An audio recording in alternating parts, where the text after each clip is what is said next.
Hello everybody and welcome to my first stream of AI Dungeon. Hopefully it goes alright. Doing a new game. I pick.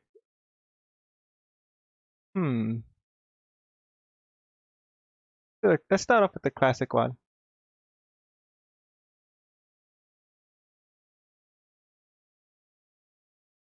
I don't want worlds. Do fantasy. Let's start as a rogue. Why not? Enter my character's name. Just be me. I'm not too sure how this is going to go. Steal enough to retire. There's a quest. You are Crimson, a rogue living in the kingdom of Larion. Have a long steel dagger and a length of rope. Walk down the city street looking for somewhere to steal from. You look around and see a group of people walking towards you. They are carrying all manner of expensive-looking goods. Smile to yourself. Here's your chance. Step out from the shadows and walk up to the group of travelers.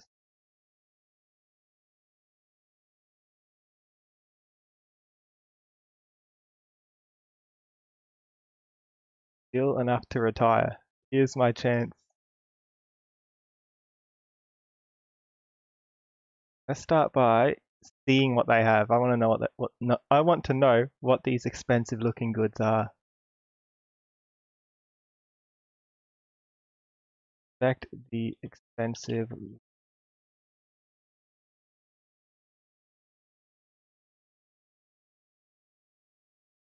You look at the goods. There is a very old-looking book there, covered in symbols you've never seen before. The travelers seem relaxed and not to notice you. They think it is now or never. Do it now. I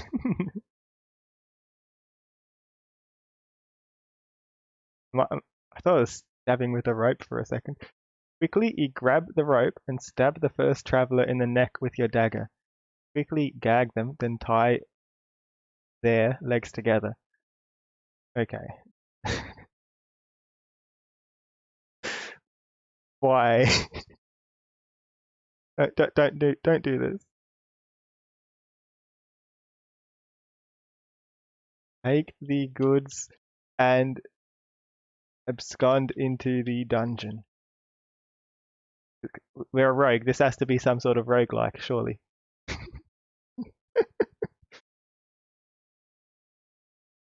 Stand up, look at the rest of the travelers. Quickly realize how much trouble you are in.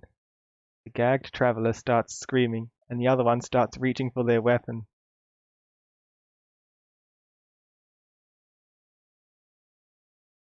Hi, Toy Elf. How are you? Check. Quickly assess the weapon. We need to know what weapon it is before we can react to it. Oh, we actually found our own weapon. You look around and see a short sword on the ground. Reach down and pick it up, hoping it's the right one. Unfortunately, it is, and you have to act fast. Wait, is this my sword or theirs? Unfortunately, it's the right sword.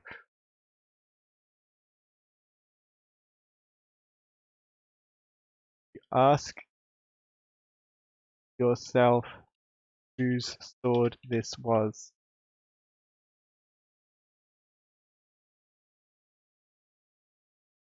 The victim's hand was twitching, so you don't think long about it. You know you have to kill the other traveler now, or they will both kill you. Oh no, so much for escaping.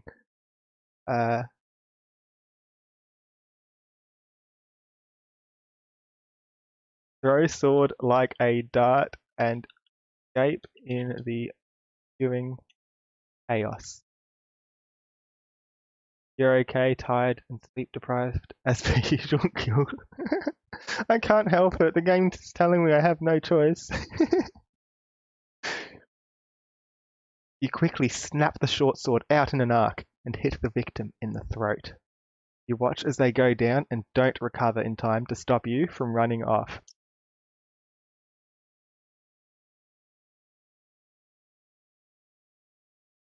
Turn to your headquarters and assess your stolen goods. This is enough for us to retire. Do we win already? No, Red Rum, no. You turn and walk away with your loot, fittingly in a dark alley until you get to your hideout. Count the money and separate it into small piles. It adds up to a total amount of how much money do we have? 8,000 gold coins. You like the book though. There are symbols inside that you've never seen before. You decide to keep it as proof of the crime, you know, just for bragging rights, yeah? Inspect the loot, okay. Inspect the loot. Okay. You open the book and look at the symbols. The words are tiny, but you can make out a few of them. Read it aloud. Maybe it's a spell of some sort.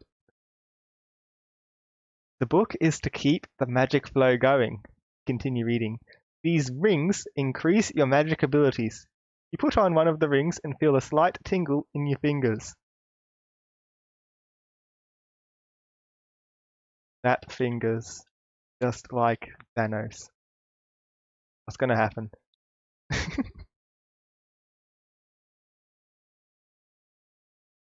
Wrong kind of snap. Okay. You snap your fingers and feel the ring protecting you from the shock. Try throwing a fireball. Wait, the ring can talk? This is good. This is good.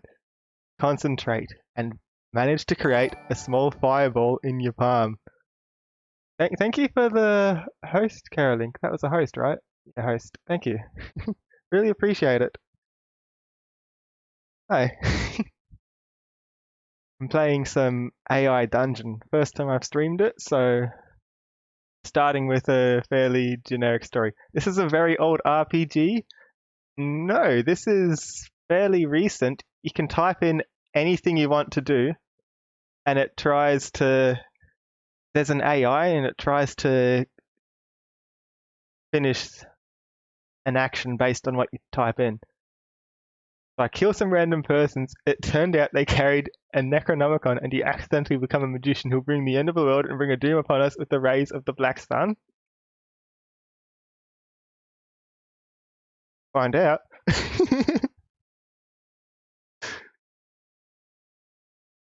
You concentrate and feel a slight pain in your head.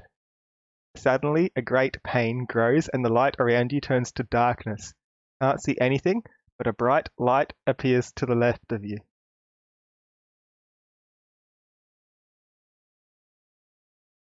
Cast fireball upwards to bring upon the creation of a new sun.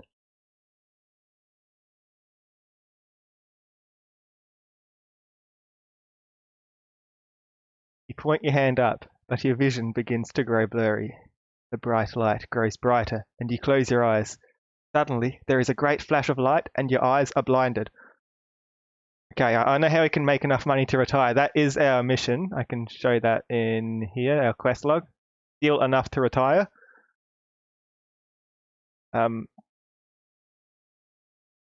Do not look at the sun. That's like Sun 101. Do not look at it.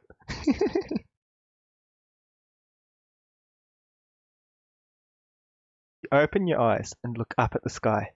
There is no sun. You're blinded for a few seconds as you begin to adapt to the new light source. Okay, I think we're getting somewhere. Definitely getting somewhere.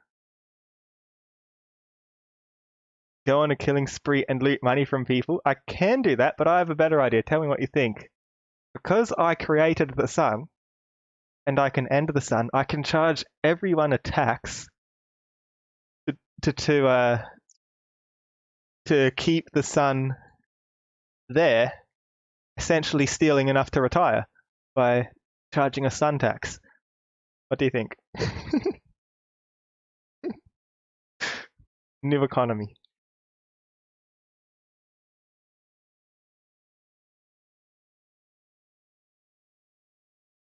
Steal from everyone in the world by creating a tax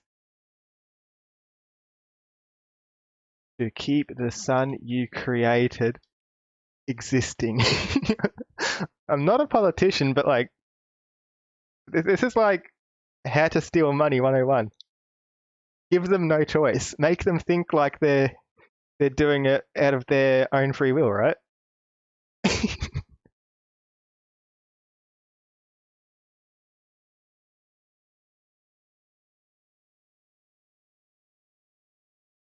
You smile to yourself.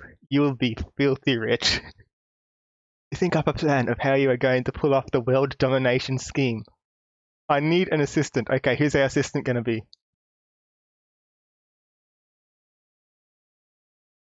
Do you want me to insert anyone specific into this story, or should I go looking around?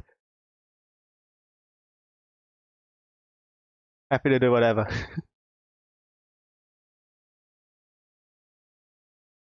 Need an assistant. Who's a good assistant for this? We need someone who's not going to take the money, but we need someone to spread the word, I guess.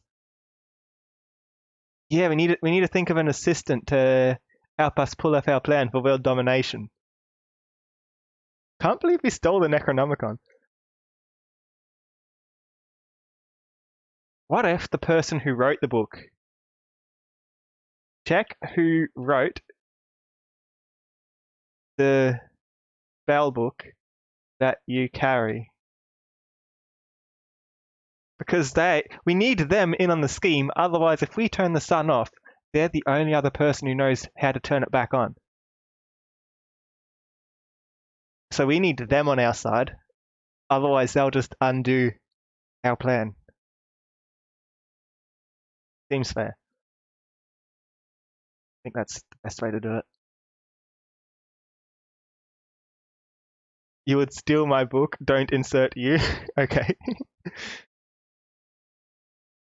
You check who wrote the spell book that you carry. I'm not evil. My mission is to steal enough to retire. I'm a rogue living in the kingdom of Larion. I have a dagger and a rope. My goal is to steal. I stole a spell book and got 8,000 gold coins. And now I'm going to steal the rest of the money by tax. Okay, how do I do this? You find that it is Sessisac. The name seems familiar, but you can't quite place it. I will need that man's support. Read the mailing address on the second page. Bathe in coins? Okay, let's do that. Bathe in coins as you read the spell book's second page to find the mailing address of who? Sessisac. That's his name. Weird name, but you need to have a weird name to be a mage. Do it with a cutie. No, I'm not having a bath with anyone else. This is family friendly. Heck.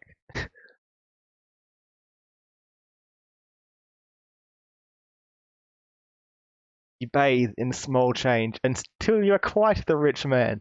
You rinse off and put the book in your pack, along with your loot. So much to do, so little time.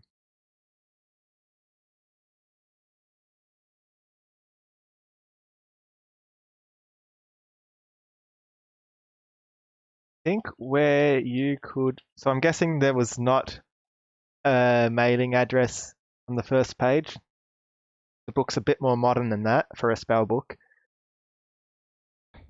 Think where you could find Desisek. Desisek's probably the guy we robbed. End of break. All right. Stay safe, Toya. It was great to have you here. Think of the man with the bushy eyebrows that nearly beheaded you. You remember he was part of a group of wizards that was fighting against King Wazia. Here we go. So, man with bushy eyebrows that nearly beheaded me. So the wizards don't like me. How am I meant to team up with them?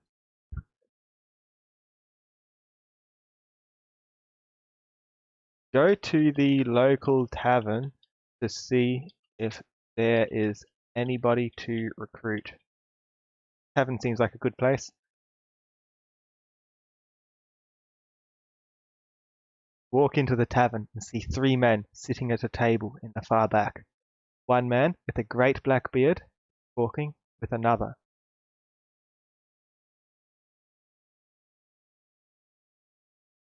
Buy a round of drinks and sit at the table. I have the gold to do it. You walk up to the man with the beard and ask for a drink. Well, yeah, I'm the one who ordered the drink. The man nods, but the other two have not acknowledged your presence. Hold a fireball in the palm of your hand to draw their attention.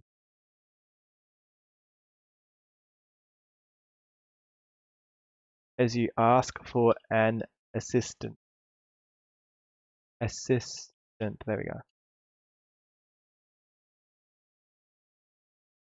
Whoever joins me will be free from the sun tax.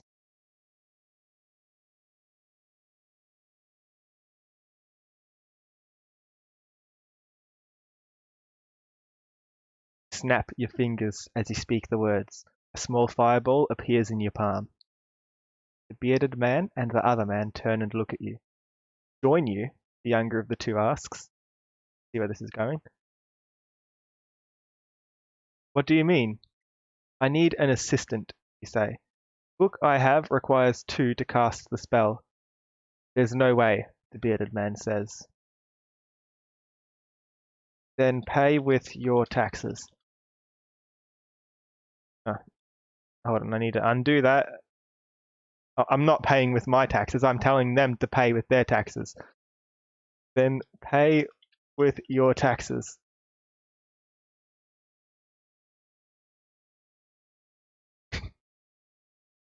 Very well.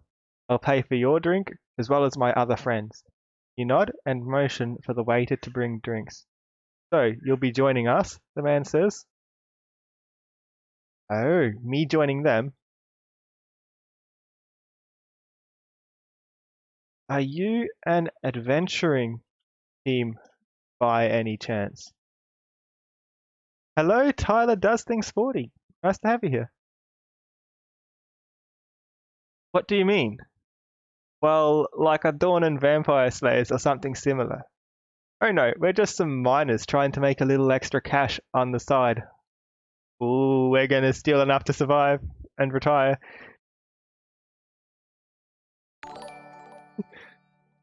What's that?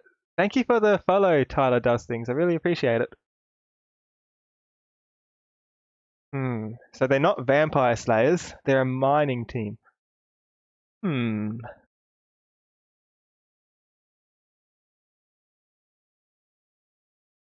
Buy their bags of coin and gold under.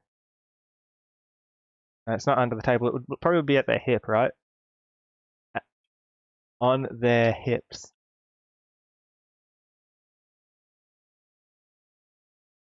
We're gonna see how much they've got.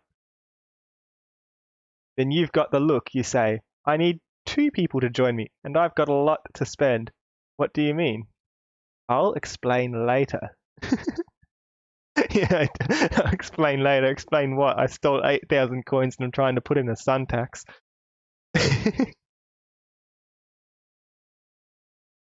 Hmm.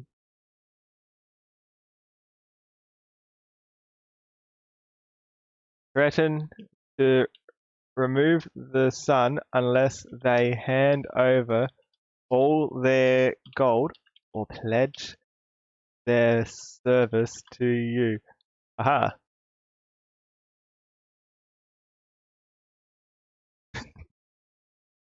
Fine, the bearded man says, but you better be able to keep your end of the deal. You nod your head, smile. Take a bag of... take their money. They just said I could have it, right? Or are they... Wait, are they joining me or are they paying me? Let's ask that.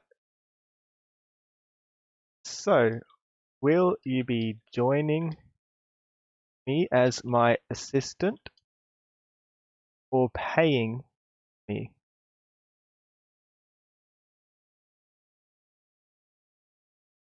I'll join you. Oh, so we can't take their gold. But I have my own equipment and don't need anybody else's.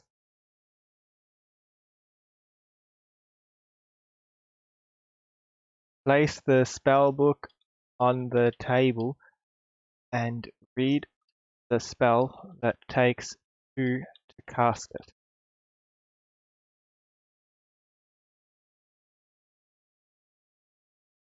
Place the spell book on the table and read the spell that takes 2 to cast it. I think the AI can do better than that. Try again. The two men look at the book and back at you. What? The older man asks. Did you think you are the only magician in this town?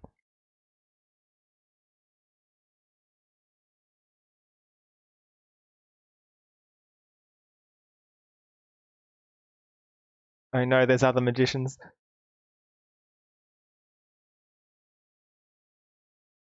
How many magicians are there? Is the game free? It's called AI Dungeon 2. If you look it up, you'll find it. What do you mean? There's probably hundreds in the city. Really? Where did they all go? You see the magician's eyes widen and his jaw drops a little. Where did they all go? Looks like they're about to say something. He turns beet red and says nothing. He's just joking, the younger magician says. He has a pretty good sense of humor about himself. Okay. We need to cast a spell as a group that stops any other magicians or mages from being able to cast any spells. This is how we will be the only spellcasters. We need to do this tax. Okay, the kid says. What do you mean, okay? Do you have a specific suggestion or just whatever works, you ask? I mean, okay, if that's what you're going with.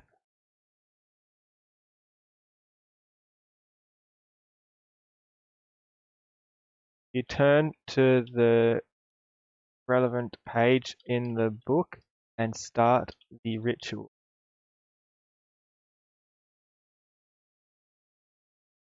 The ritual is fairly simple. You just say the words while holding each other's hands. That's all it takes to remove magic from the world.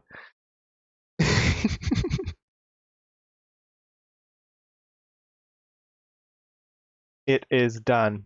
I am now the only magician. Who will be my assistant?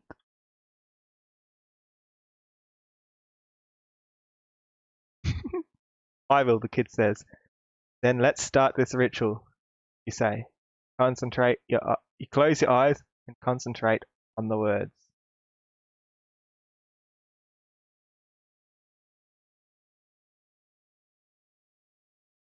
Try to create the sun again to remove the darkness. The sun's just a really big fireball.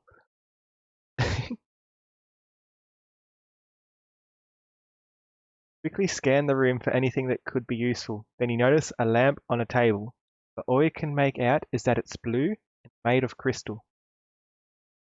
Interesting.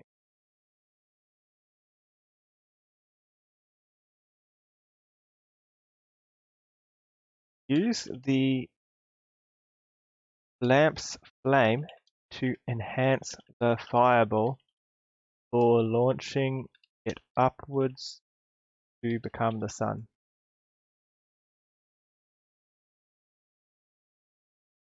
Aha! The fireball ascends.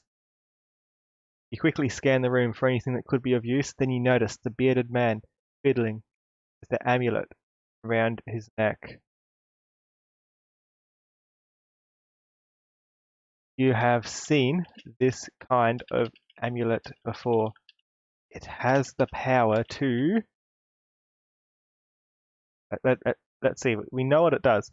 Stun any non-magical creature for a few seconds. Good thing we're magical and not a creature.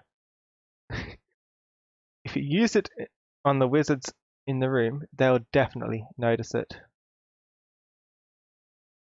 But there are no other wizards in the world except for you now.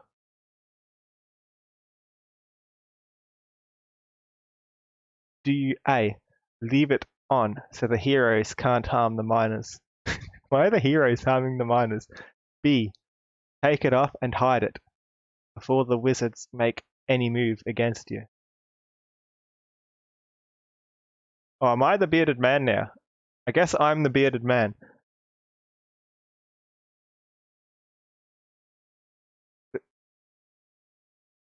Leave it on. You leave it on.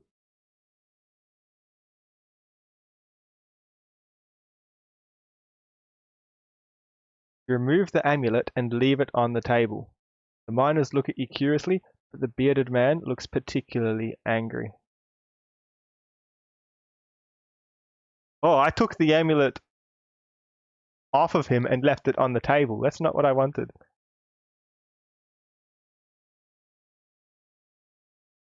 What do you think you are doing with this amulet? What does it look like? The man replies, I'm turning into a dragon. You wouldn't happen to have anything that can stop the process, would you? Uh-oh.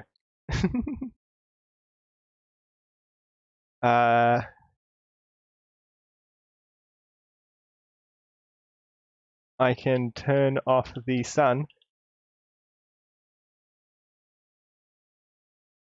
No, you can't. The spell only works if the sun isn't obstructed. He knows. Uh-oh. Why? Wait, it's not good that he's becoming a dragon. He doesn't like us. Or does he? I think two of them like us, including the kid, but this guy doesn't want us to actually succeed at being the final magician.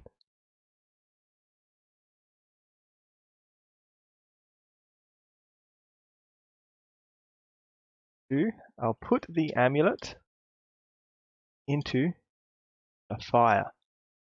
This will either be very good or very bad, or it'll have no effect. Let's see. The amulet glows brightly. See, the man says. It works.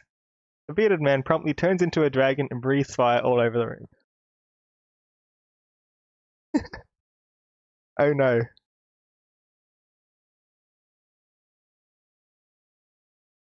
Think whether being able to cast Fireball gives you some kind of fire resistance. You're able to resist the flames for a little while. That was fine, it was cold there. I don't think it was that cold. You are able to resist the flames for a little while, but they still burn you. The other wizards attempt to use their spells against you, but my protection is still keeping me safe. Oh no, they tricked me. They made me think I was the only magician, but they didn't do their part of the spell. Defeat. Try to escape back to your hideout with your life. The dragon surely cannot follow you through the doorway, for he is too big.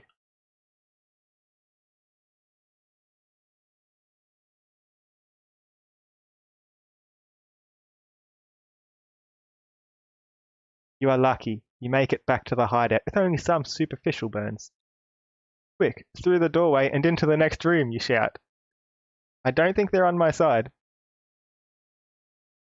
Cast Fireball back at any pursuers, including possibly including the bearded dragon.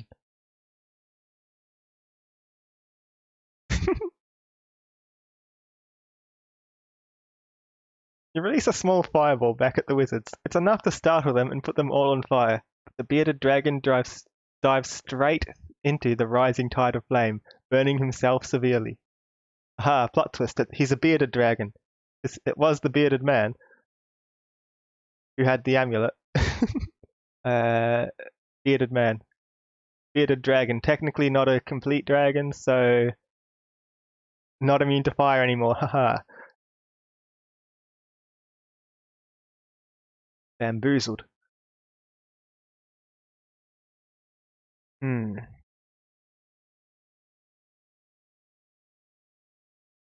Circle around and take their bags of gold from the tavern. There might be more magical amulets inside from their mining expedition.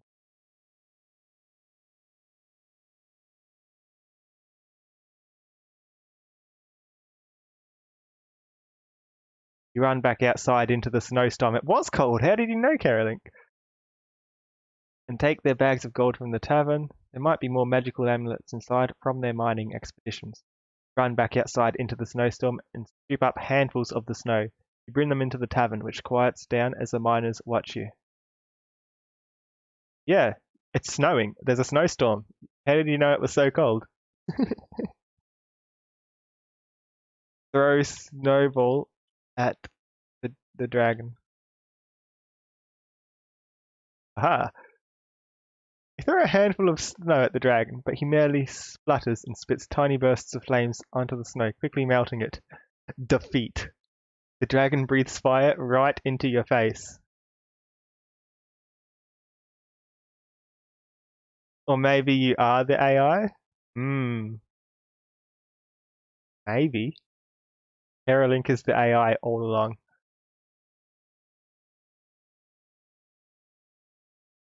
Hmm. So I have fire in my face. Wait, there was more rings, wasn't there? Run out of the tavern before getting burned and equip as many rings as you have.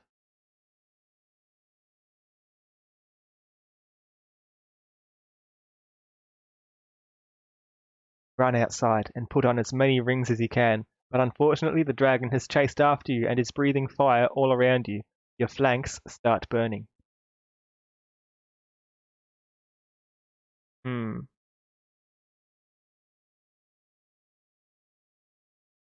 Say, ice is super effective against dragon types.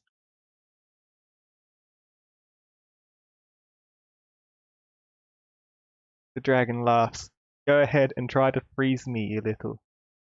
Suddenly, a large shard of ice flies into the dragon's face, blinding it.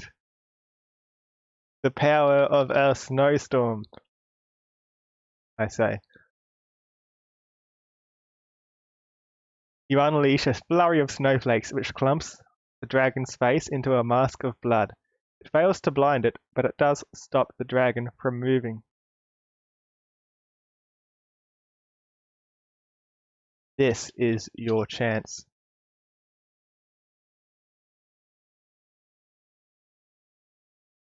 Ice has no effect on the dragon. Good. So you can run right up to the creature and start punching it in the face. Oh. Why are we battling the dragon? Aren't we trying to escape? We're a rogue, not a warrior.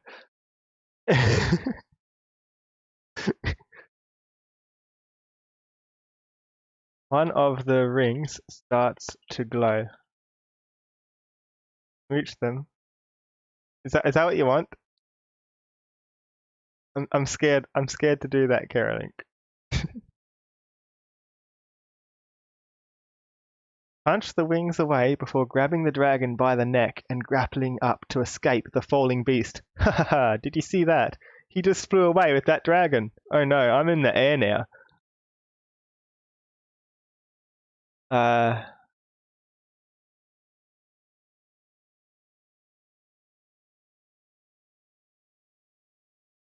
you need to slow down, dragon. If you keep going this way, you'll fly straight into the sun.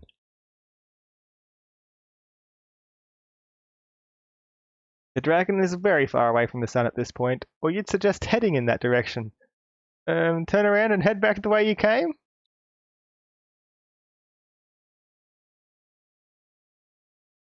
Let's make our character afraid of heights. You are afraid of heights. Just to make sure the AI knows we are in the air. I'm not sure if it can remember. Do you think we've gone too far? Say that you don't think so, but the dragon seems to disagree. The dragon's going up and up. You begin to think that maybe you made a wrong turn somewhere. Probably where you tried to punch the dragon. Or maybe it was removing the sun, putting it back, and trying to put a tax on it. It was definitely a wrong turn somewhere along the line.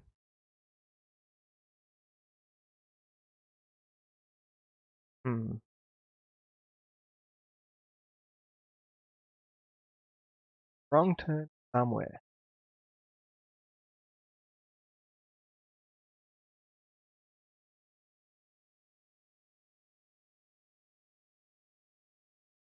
Use the rope to descend. I still have the rope from the start of the game. I have a rope and a knife. That's what I started with. How's it doing? Great. You look down over the edge of the cliff. There's a steep drop-off, likely protected by some sturdy-looking rocks. To a bed of sharp, pointy rocks below. Climb down from the dragon. You take the rope and begin to descend down the rocks.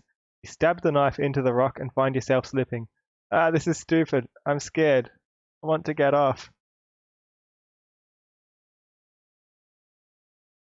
Inspect your rings. There has to be some sort of pair in here. We don't know our full capabilities yet.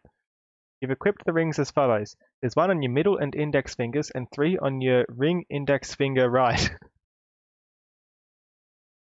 Ring index finger right. Okay. Let's see. Your rings have the 5 following powers. For this to work, I need to put it into story. Let's see what they do. Fire. Recharge number for number fire. Ice. Immobilize for 180 seconds. Pressure. Explode into fire for 450. Keep going. Fire. ICE. Pressure. 2 more. Disintegrate. Take 50% less damage. When you wear 3 rings, your speed is increased by 20. Stab the rocks again. Okay. You use pressure to explode into fire. Hold on, I need to stick to the game. Pressure's in all caps.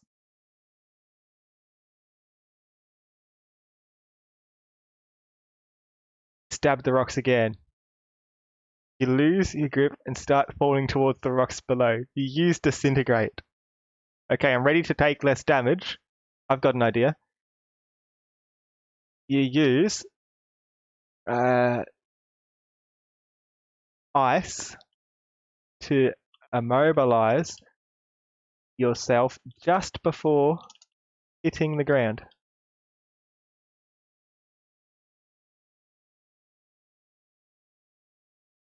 You take damage, which is halved due to the ice. Successfully avoid breaking your legs or your back. I call that a win.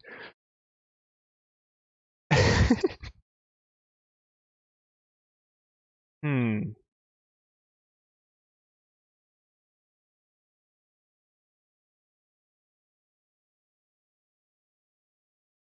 You look upwards.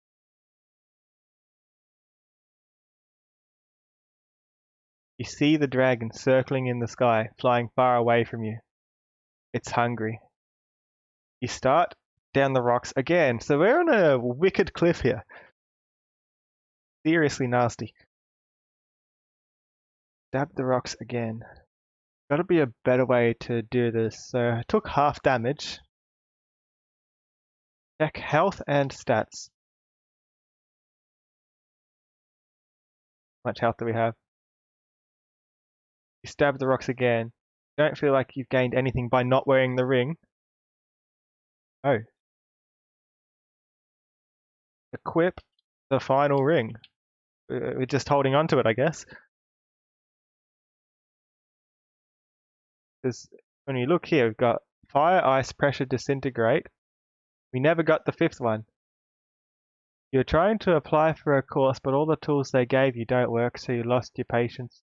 Tried other times and worked, but you didn't get the courses either, so meh. Oh, I'm sorry.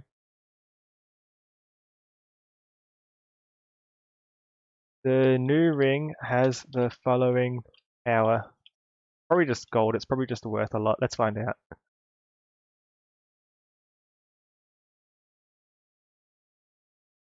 Hack. Take no damage for 60 seconds.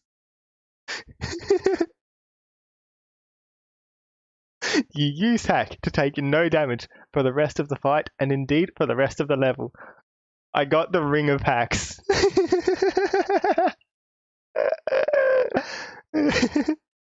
Hack the planet. You hack the planet and everything starts dissolving. A portal opens up and you enter it. You are teleported in a secret underground base filled with machines and zealot corpses. Steal everything. You notice a lot of valuable. A zealot, I think it's like a traitor. Or I can look this up. Give me a second. Define zealot. We can be sure. A person who is fanatical and uncompromising in pursuit of their religious, political, or other ideals. Oh, I was wrong.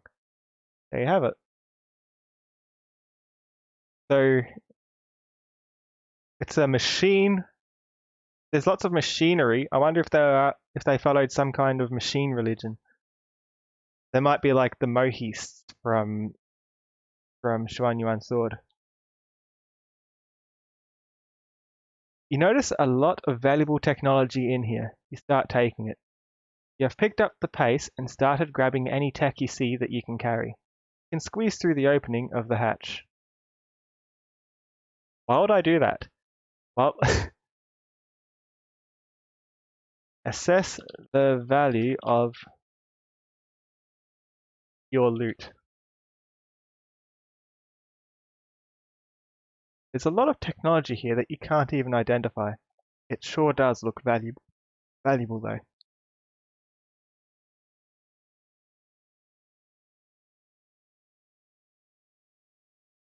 Take as much as you can carry and turn to your headquarters. I want to get out of here before some kind of boss appears in all this machinery.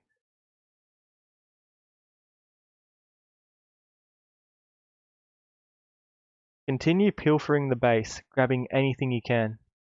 Come across a strange device with a glowing red crystal in the middle. Odd. Uh-oh. Strange device. You return to carrying loot with you. Touch the crystal. Let's see what it does. The crystal begins to glow and the device's lights turn on. It begins to make a zap noise when you push a button. Grim.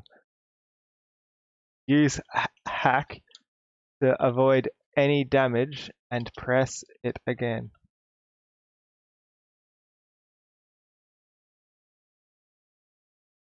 Zap. The device attaches to your finger and you feel a tingling sensation all over your body. Zap. You feel that your reflexes are improved somehow and the glove feels funny. Insert the 5 other rings into the slots on the glove.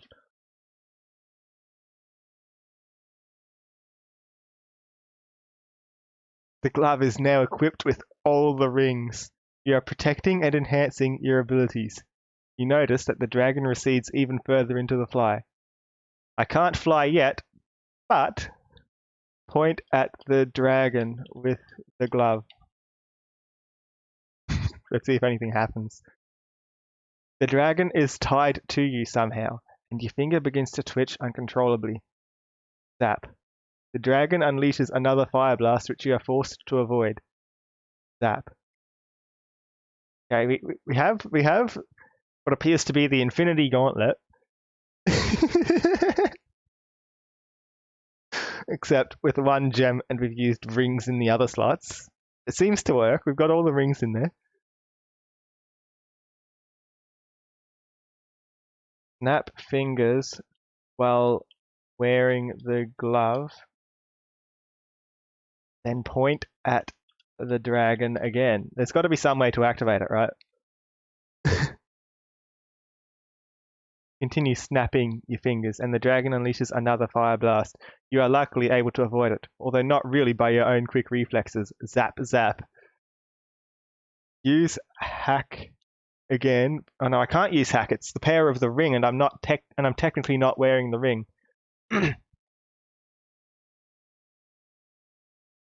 Point somewhere else and observe the dragon. Maybe we control the dragon now.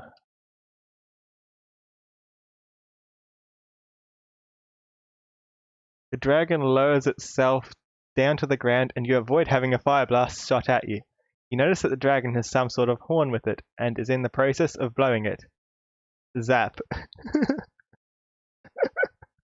This is a really bad glove. It's zapping us. Good thing we're immune for however long's left of this 60 seconds. Hack's a good power to have.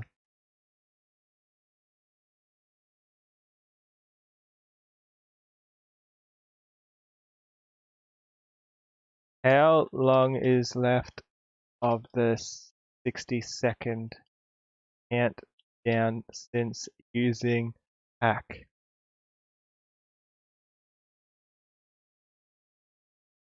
You have gained some respect for this dragon. It can tell exactly when you've used its own attack against it. You make a mental note to avoid the blast in the future. Okay, it's not telling us. Okay, I don't mind.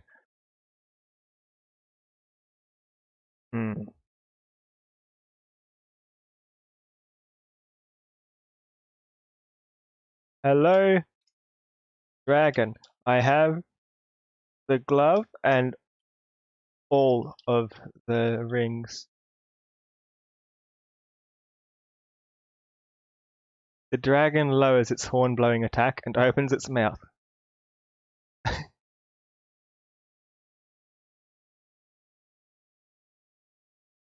Hold up your hand in a stop motion.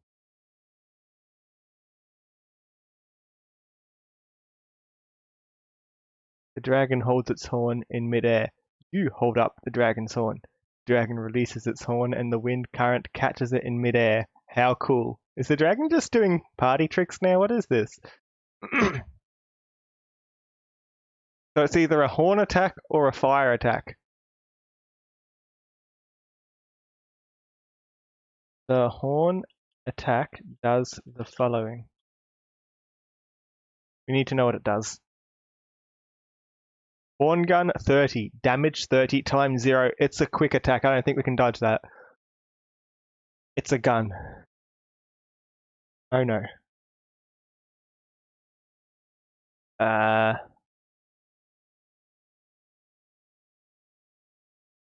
Quickly descend further down the rocks. Work your way down the rocks and can see the dragon better. The dragon seems to also notice you. Horny gun. It's a horn gun, not a horny gun. No, Carolyn, why? Work your way down the rocks and see the dragon better. The dragon seems to also notice you and waves you closer with its tail. I have the complete set of rings and the glove. I have infinite power for 60 seconds until the invincibility wears off.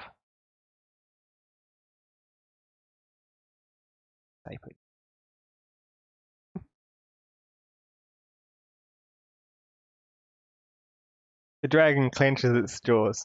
It takes 2 minutes. We're dead.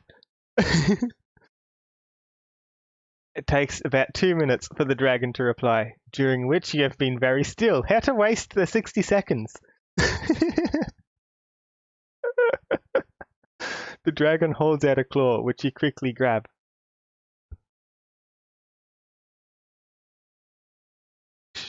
You tried it and you like it so far? Glad to hear.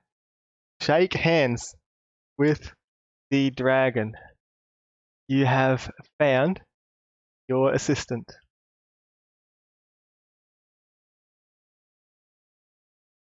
The dragon holds out its other claw, which you grab. Develop a secret handshake with the dragon that develop a secret handshake with the dragon. I'll do the next thing afterwards. I want to see what the secret handshake is. The dragon nods its head. You decide to develop a secret handshake just between you and the dragon. You could make use of this to help you both fight the geniuses. Why are we against the geniuses?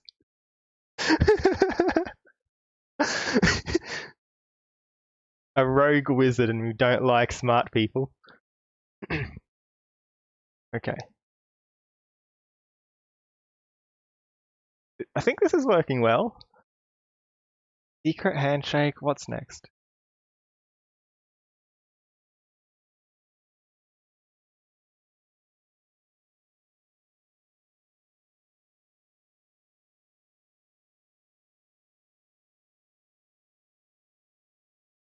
Alright, that's what I wanted to do. I knew I wanted to do something. Remember the following steps of the secret handshake. Let's see what the AI thinks the secret handshake looks like. You'll have to share your story on it sometime. You should.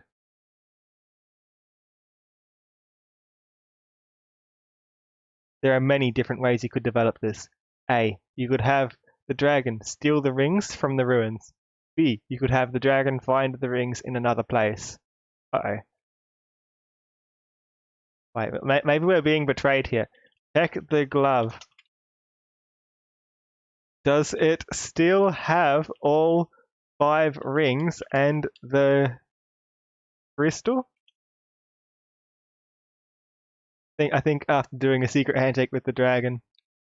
Okay, the glove has been damaged, but it still holds all of the rings and the gem. You wouldn't be able to use it to fly anyway, but it's still of some use as a magic item.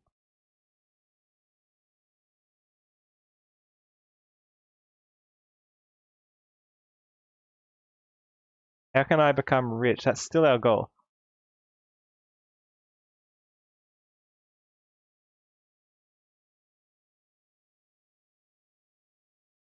So there's too many magicians. We didn't successfully make ourselves the only magician. So that means there's going to be no way we can put in that tax. Maybe the dragon has a better idea. They are my assistant after all. Ask the dragon if he has any ideas how you can steal enough to retire.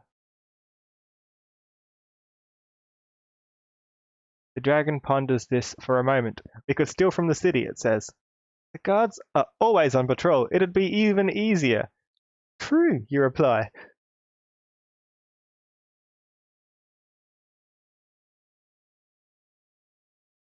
They have ships that travel along the coast. We could steal those. What, steal an entire ship? Definitely easier than grabbing a carriage full of guards. The university has a lot of money. We could steal from there. Why not both? Because the guards have already been alerted to be on their guard. Well, we could do it as a team then. You pick the targets, I'll back you up. We'll be fine. That's the plan. Put the plan into action. And are we going to the city? The university? Or are we stealing boats?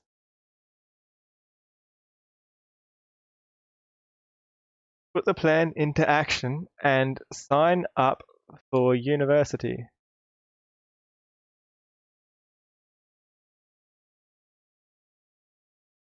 The deadline approaching, you managed to get all of your preparations done in time. At least you hope you have. Attend the open day, ready to steal anything. Here we go. The day arrives and you are first in line waiting to get in. You're let in fairly quickly and find yourself in a very ornate building.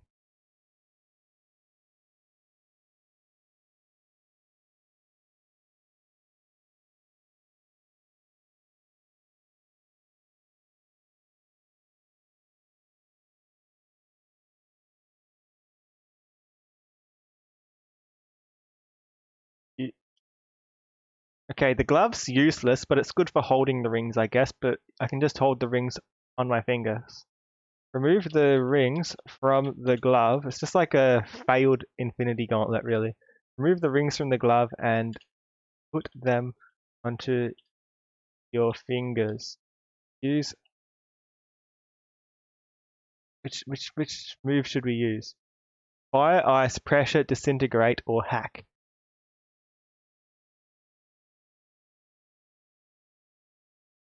I reckon use ice to immobilize everybody in the building for 180 seconds, giving you time to take anything that isn't bolted down and escape. Escape. Oh no, go back, I didn't use ice properly.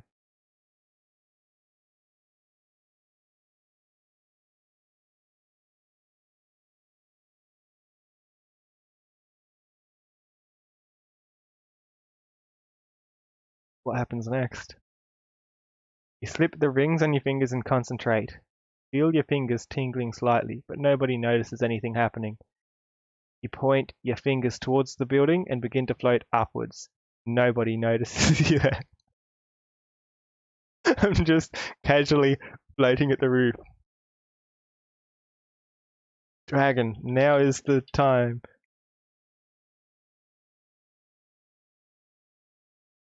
The dragon lands next to you, staring curiously at the building. What do you think? It's big, you say simply. I guess we're not in there yet. Your father grunts in approval. The dragon's my father?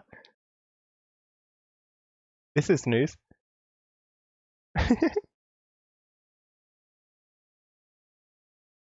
Are you my father? Your father laughs. Of course not, kid. I'm the dragon. What? I think that confirms that our father is the dragon.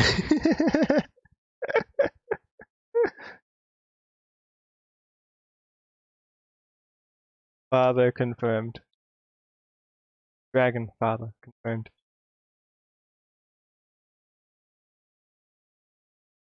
Climb onto his back and he spreads his great wings to launch into the air. He soars over the city, heading towards the university.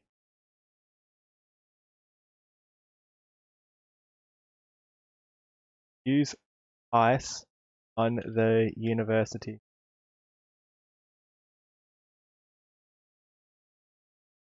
Concentrate and your fingers begin to tingle. Dragon is so far below you that you could reach out and touch him if you wanted to. That's how close I was hoping to be. Like, if you're riding a dragon, you want them to be close enough that you can actually reach out and touch them. Yeah, if they're any further, you're probably going to drop. Remember, the glove does not let me fly, and neither do any of the rings.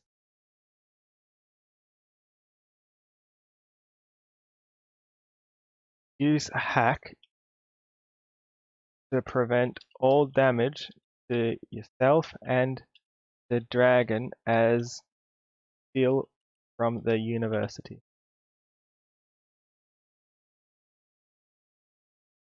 Concentrate hard and feel your fingers begin to twitch. Both you and the dragon take no damage. You point your fingers at the university and begin to fire out tiny bolts of electricity. You have 3 minutes.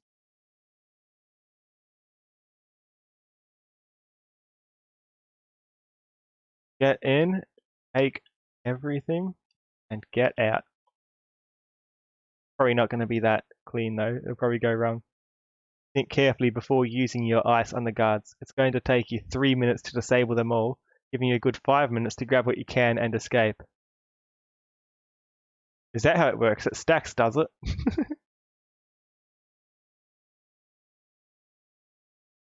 Freeze them from above while riding the... They cannot reach me up here. Concentrate and feel your fingers begin to tingle. The guards are frozen solid in less than a second. What did it mean 3 minutes? Now it's less than a second. You smile and concentrate on the professors. What did we say earlier about geniuses? Hold on. Good. The secret handshake. Make use of that to help you fight the geniuses. I think we found the geniuses. Let's use our special attack. Use the secret handshake to destroy with the dragon, with your dragon father, to destroy the genius professors.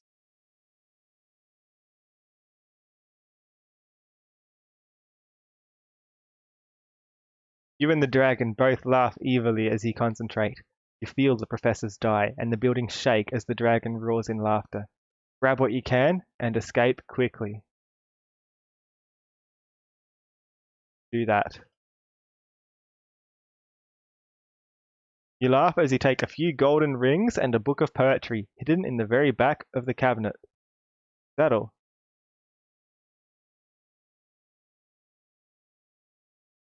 That usually means around 3.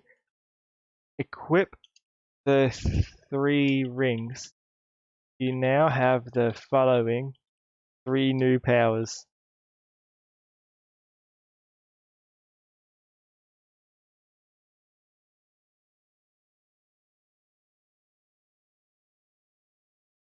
There at the... That's not a power, try again. The gloves of madness increase your strength by 1. The gloves of strength increase your strength by 2. The gloves of dexterity increase your dexterity by 1. Okay.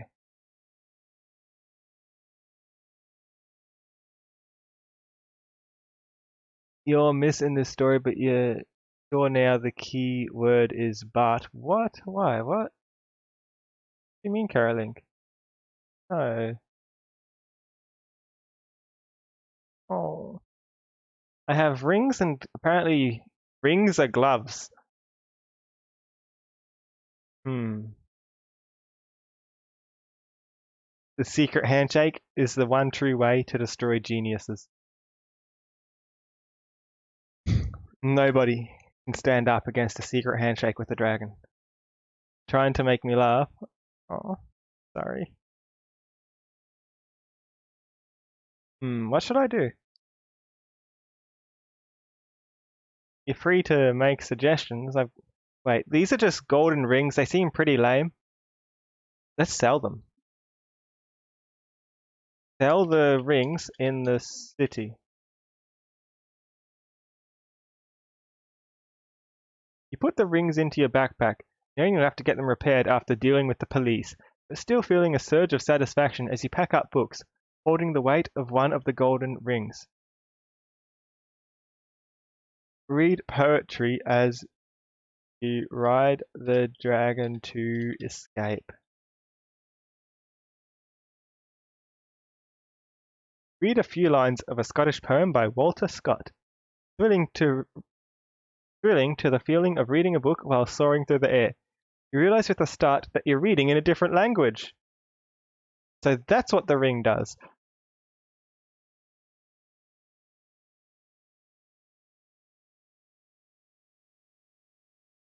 The book reads, I want to see a bit of what it says.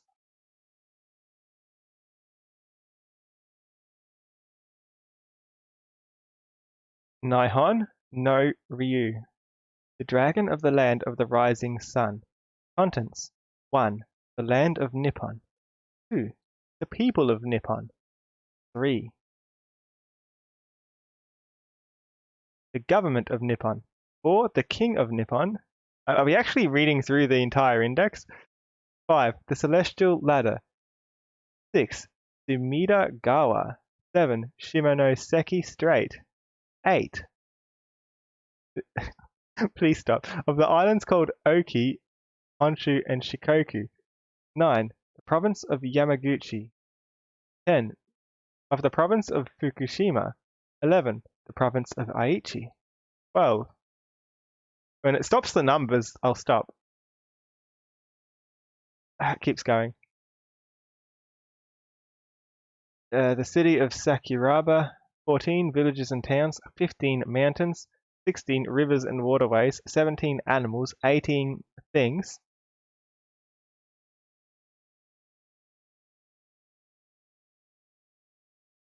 Skip to the end.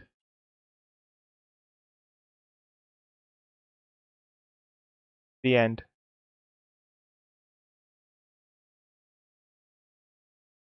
Turn back one page to see the finale.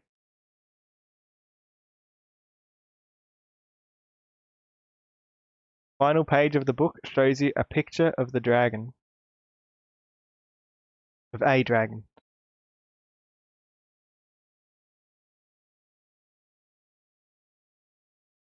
This must mean something.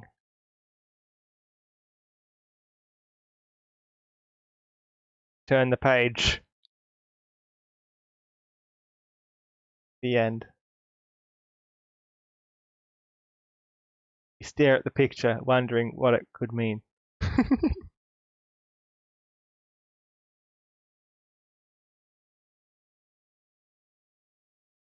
You have 8,000 gold coins and 8 magical rings and a broken infinity gauntlet. Is this enough stolen goods to retire yet? Got enough money to buy a house somewhere on the cheap and you're loaded for bear. You've got a load of stolen treasure that could feed a family for decades. Retire from your thieving ways. Quest complete. Still enough to retire. Put the loot into your backpack and walk out the door of the bar. You're done with this life. I imagine by this life it means the life of crime.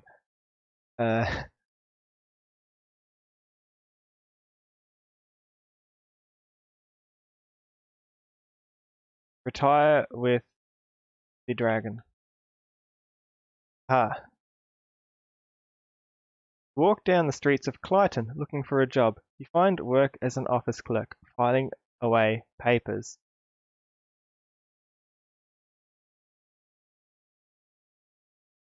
This isn't retirement.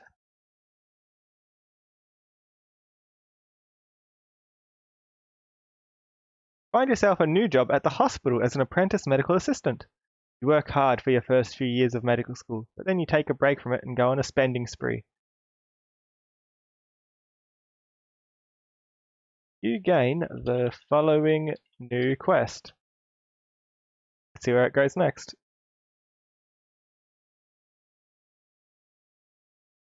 Greed. Had enough of this life, you want to live happily ever after, and you think that means marrying a rich girl and retiring to the country. Start by going to the country. Go to the country and buy a farm.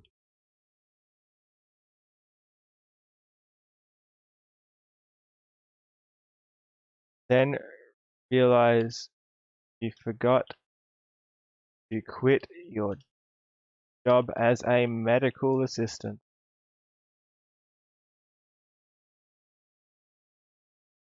Become a medical assistant at the hospital, doing work you hate. Visit your family at Christmas and they remind you how much they're all missing out on marriage, fatherhood, and grandkids. Hmm.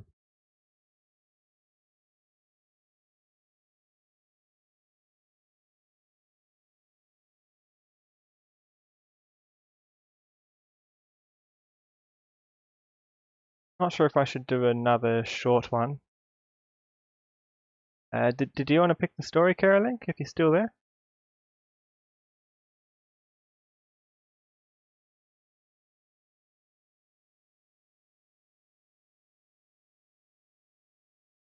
Featured scenario. There's all these different kinds of stories I can do. Custom means you can type in anything. So if you have an idea you want to see, like Harry Potter or Pokemon, that's the kind of stuff you use in custom.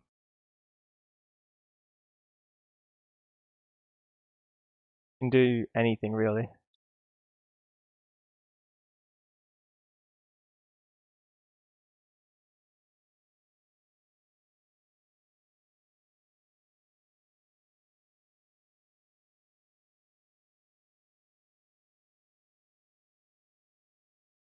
Don't know. I don't know either. Let's do a featured scenario. Here we go. I like the scenario generator. You put in a few keywords like that, and it gives you something interesting.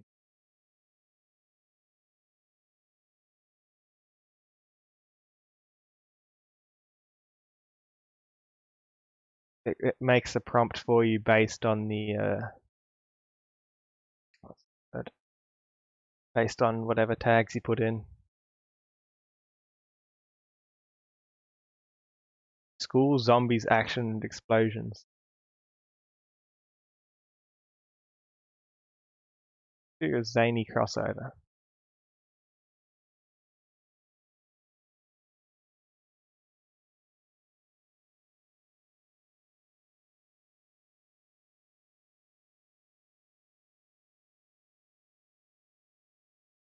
Hmm.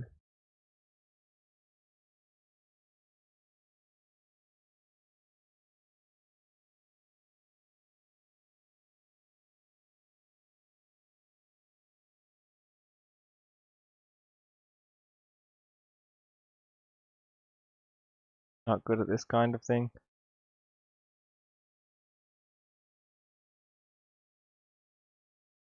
I need a tag generator. I need.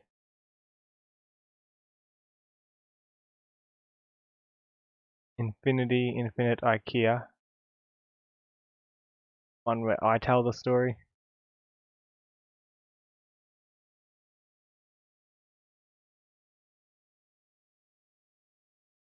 A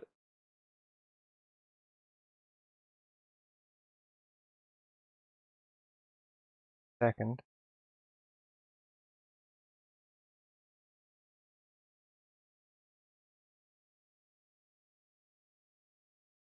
Got that turned on.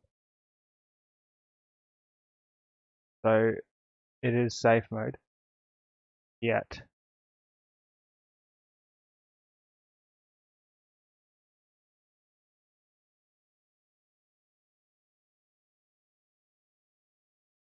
Do another classic one. I can probably generate some random numbers. Or just pick. Let's do apocalyptic as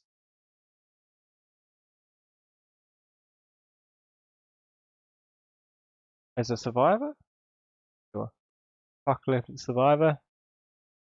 My name is Crimson. You are Crimson. A survivor trying to survive in a post-apocalyptic world by scavenging among the ruins of what is left. You have a backpack and a canteen. You haven't eaten in 2 days, so you're desperately searching for food. You enter a run-down building and see a woman in a torn dress rummaging through the remains of a table.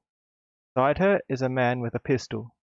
Hey, don't you dare touch anything. Just a second, I want to check that something's working.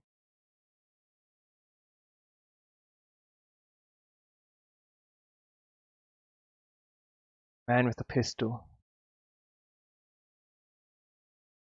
Hey, don't you dare touch anything. Are they talking to me or the woman?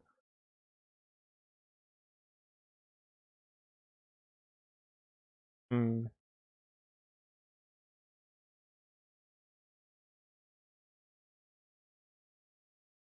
Who are you? Oh, find a safe community. What are my quests? Hold on. Find some food and find a safe community. Say, who are you?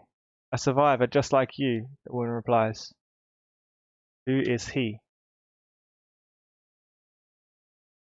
The man looks at you and smiles. He's the bad guy. He is clearly lost in his own imagination. So he gently pinches his shoulder to get his attention back to you. He has a gun. Do not go up to him and pinch his shoulder. Are you trying to get shot?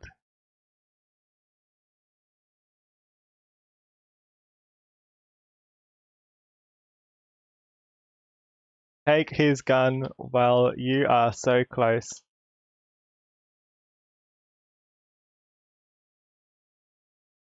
The man's eyes open wide and his hand shoots for his pistol, but you grab it first. Ah, you are a persistent one, yes? You nod with a smile on your face.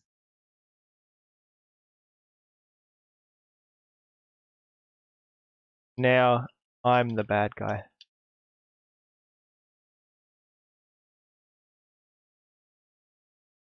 Thinking about it for a moment, he smiles at you. Well then, you will have to do. You're not sure what he means, but you're too hungry to care. Okay, where's the best spot to look for food?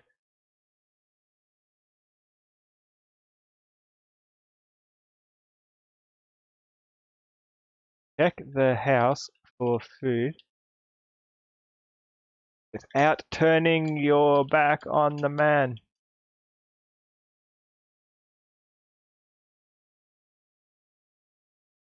I'm not really the bad guy, clearly. The man, clearly a creative one, is lost in his own imagination. You decide to ignore him and quickly survey the room for food. What? No. Do not ignore the man.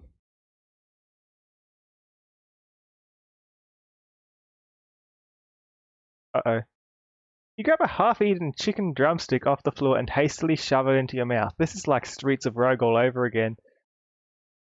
Yummy. You know how rare those things are. The chicken nuggets, you need them for the secret currency. Ah, good. You are eating. Now, oh no, go back. No. Oh, I didn't mean to refresh it, but I can't go back. Do not ignore the man in this room. It's the only way to survive. There isn't much here, and you find yourself getting frustrated. You quickly leave the room to check if there is a back exit. Pick up that chicken drumstick. I still want that.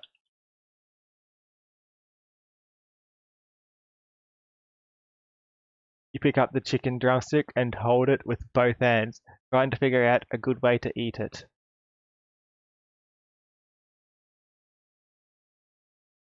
I prefer my chicken boneless.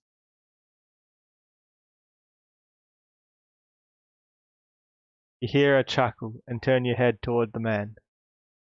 What? You ask. I was just thinking that's the first conversation we've had in years that didn't make me want to kill you.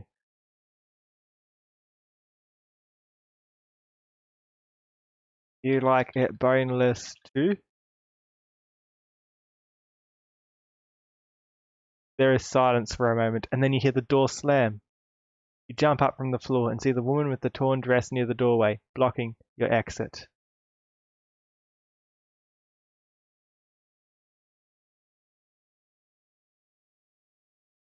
Eat the drumstick before she can take it.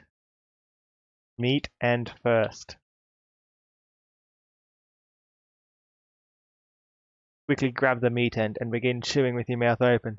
The woman creeps towards you slowly, but you are focused on eating the food, not her. Do not ignore the woman.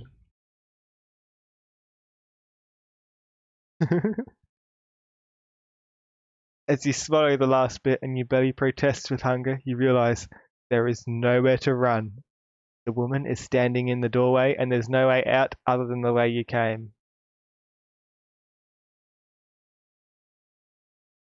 What do you want?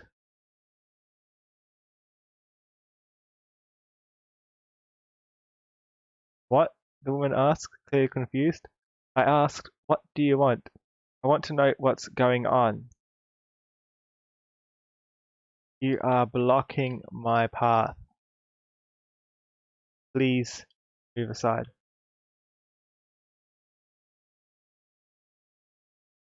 What's going on? In the living world, I would have been dead a long time ago. You're about to say nothing, but decide it would be best not to lie to her.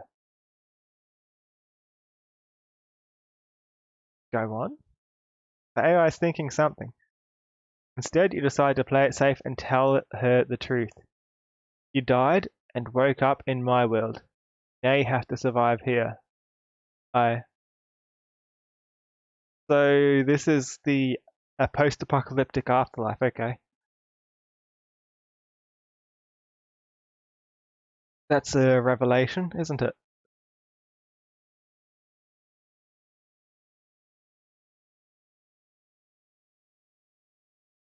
You need food to survive. I need to. The woman suddenly moves aside and dives towards you. Spin around, just in time to see her hand quickly move past the door frame and grab a hold of your wrist. Heck. Shoot her with other hand. This is not how you eat. You do not eat meat.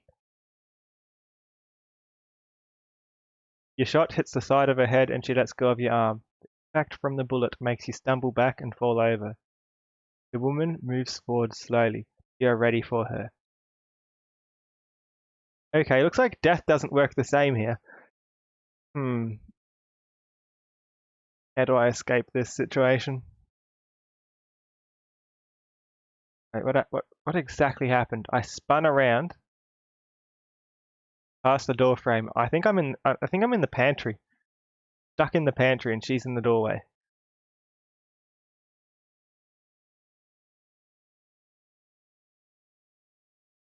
Offer food?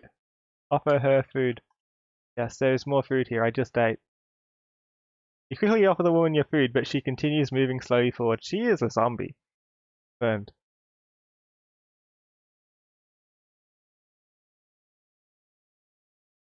She's slowly turning into a zombie. It's why her words keep stopping. Post-apocalyptic. Yeah, zombie apocalypse. Hmm.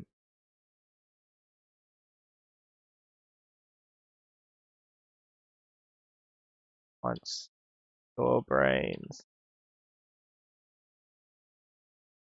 See a shoe, a really ugly shoe, just outside the doorway.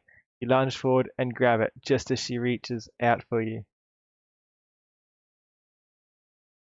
Now I have a shoe.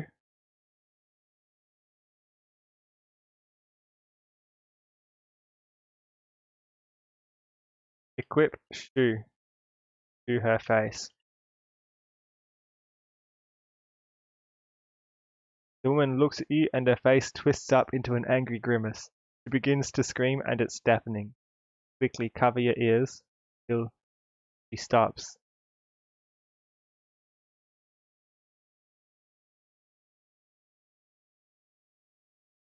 Slowly move around the woman, get to the next. Manage to stand up again and slowly move around the woman. Continues screaming at you, but eventually stops. Continue to the door and find it locked. You notice the key hanging nearby on a nail. So we're locked in with her. This is not good. We shouldn't have eaten her drumstick either, I think.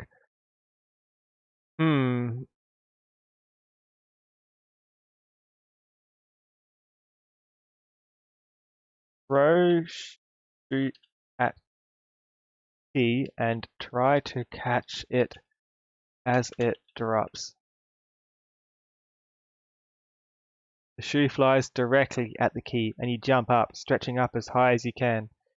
You manage to grab the key right before it hits the floor. How short are we? Fall back to the floor. So we jump up as high as we can and catch the key very low. I suspect we are very short. Okay.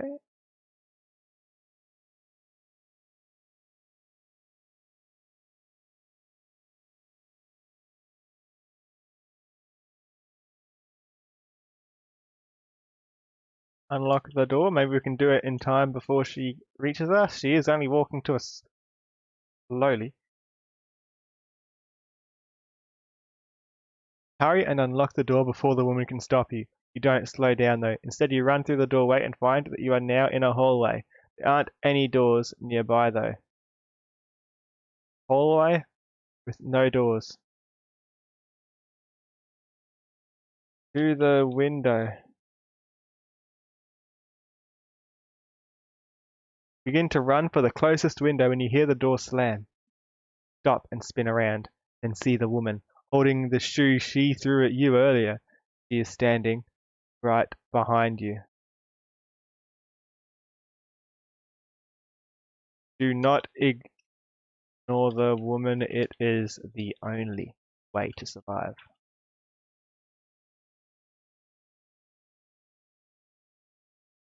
As you try to move around her, she hits you in the head with the shoe. Fall to the ground and see the window on the left is right at waist height.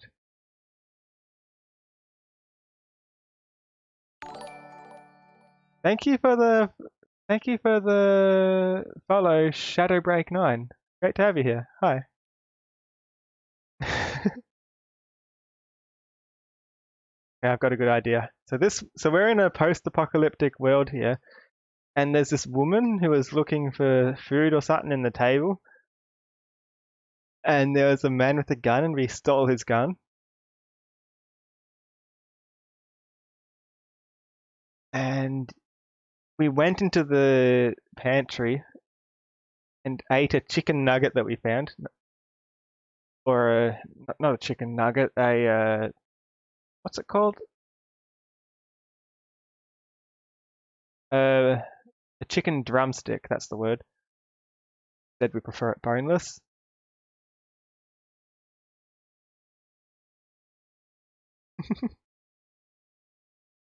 And then she starts attacking us,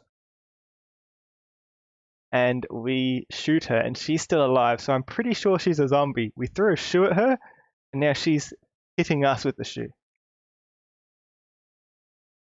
So we couldn't get through the window, and there's no doors in this hallway. My plan? I'll say to her, I was just stretching my calves on the window. The woman looks at you and slowly backs away. Sorry. Slowly stand up and look around. The woman is gone. There is a fire extinguisher hanging nearby though. Put fire extinguisher in inventory. If this works, it means we can carry any amount of items. Fire extinguisher is too big to go in your bag. Aw. You notice a piece of paper near you on the floor. It says, babe.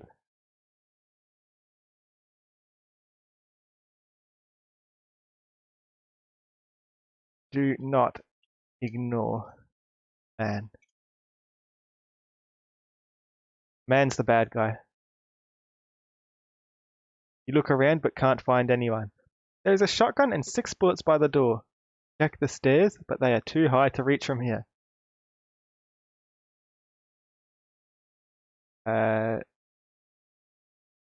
Fire arms from by the door. Walk over to the door and see a box of shotgun shells by it. You grab 2 shells and put them in the box. Leave through the window.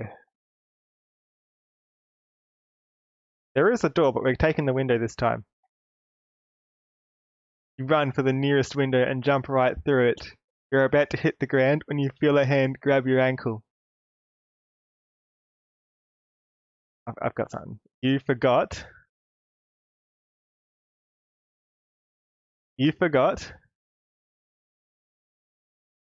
not to ignore the man.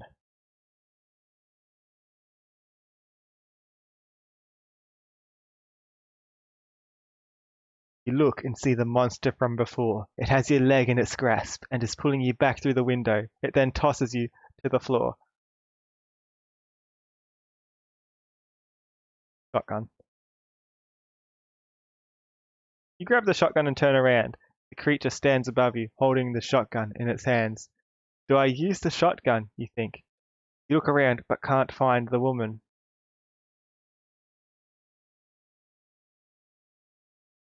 It's the man. The bad guy from the start. You begin to scream and the monster walks towards you. Do I escape or shoot the man holding me? You decide that he's holding you, so you can't hurt him. That's a good moral. Don't hurt someone who's holding you. I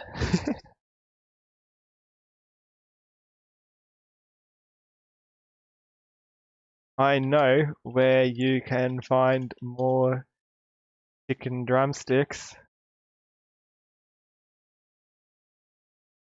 Convince the man to stop holding you with the promise of more chicken.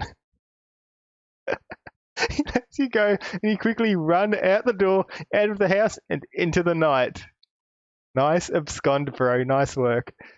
A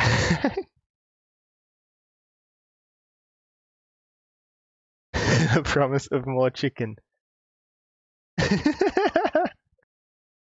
Can't believe that worked. So stupid. Okay.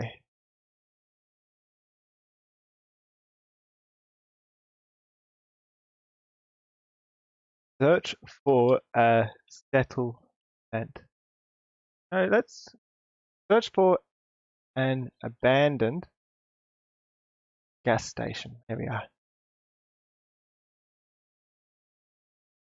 Run down the street and find an old gas station. There doesn't seem to be anybody inside. Notice a fuel pipe on the outside wall and walk over to it. Maybe instead you go inside to check for food because you cannot drink nor eat gas or fuel, whatever it was. You notice a box of crackers and a can of pears on a shelf. Am I really going to eat these, you think? Why does he say eat like that? Like, am I really going to eat these? Think for a second.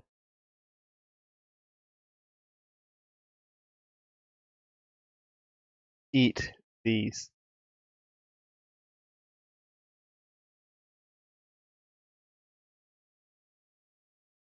Grab the crackers and cram them in your mouth.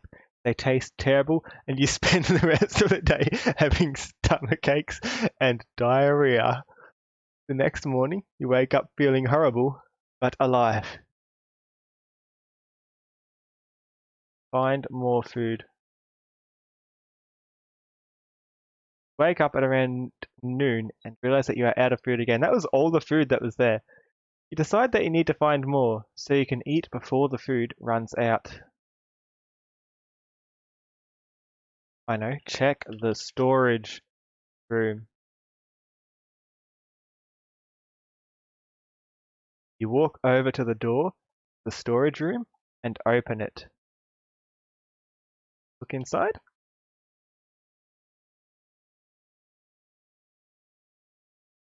You notice a flashlight on the floor and pick it up. However, there is no food in the room, just two clear garbage cans. One is filled with rotten food. Close the lid. Combine flashlight and shotgun.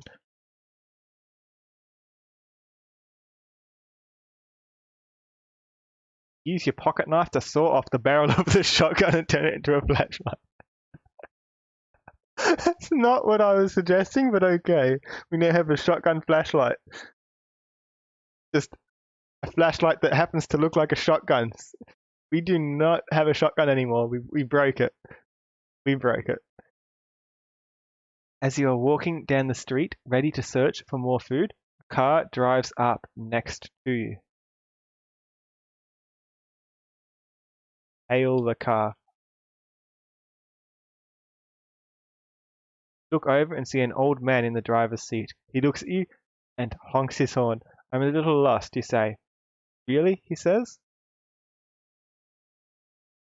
Do you know where the nearest community is? The man thinks for a moment and pulls out a road map and spreads it on his dashboard. See if we can sneak into the car. Move into the passenger seat and look at the map.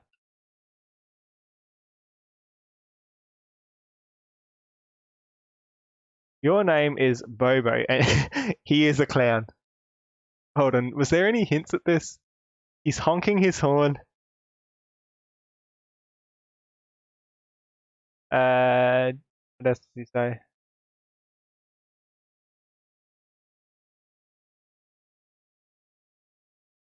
Oh no, just an old man honking his horn. He is a clown. It's a clown car. This is truly an apocalypse. We are now stuck in the car with no doors with a clown. Your name is Bobo. The car has two wheels, two seats, and no doors. You can see what I look like. He is a terrifying clown smiling down at you.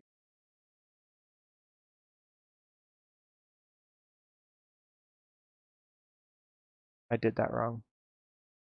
Need to do that and do it into story.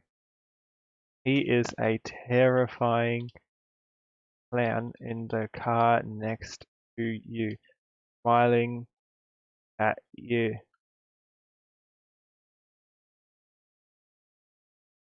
Turn your head in the hopes that he'll go away. But he doesn't. You are stuck in a car with a clown. You don't know where you are, and you are petrified.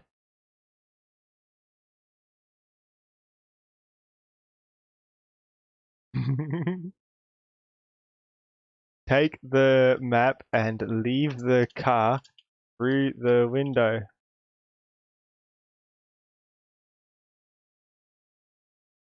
This is a good plot twist. You reach through the broken window and take the man's road map. You begin to run, but the clown is gaining on you. You look back and see him reach his arm through the window, grabbing at you.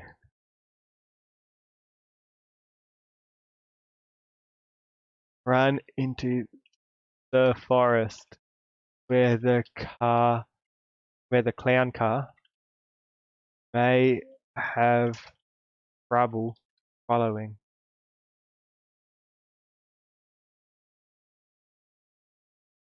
You run into the forest and drop the road map, as you're not supposed to take things from people, and even in an apocalypse, stealing is wrong. Pick up your gun and hold it tightly. Use the shotgun as a flashlight. You turn on the gun's barrel to use it as a flashlight. It's extremely bright, but you can barely see more than a few feet in front.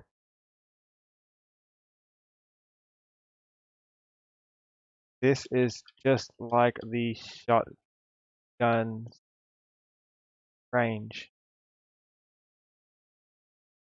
Very bright, only for a few feet.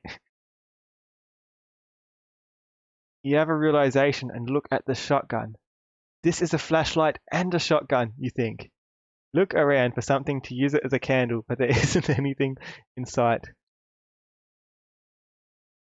Combine flashlight shotgun with your pistol. Grab your knife and saw off part of the shotgun shell. Put the two parts in your pistol's barrel so that they are a candle. You take out your gun and see slightly better. We have no guns now, but we restructured our pistol into like some sort of candle for our shotgun flashlight. And our shotgun flashlight doesn't work as a shotgun anymore. We disassembled the shotgun to turn it into a flashlight.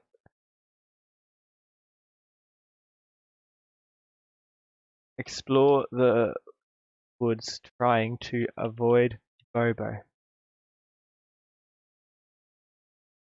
Walk confidently out of the city, trying to avoid the clown car. You notice some mushrooms in the bushes and pick them. Then you put them in your mouth. Don't ever do that. The taste is terrible, but somehow comforting.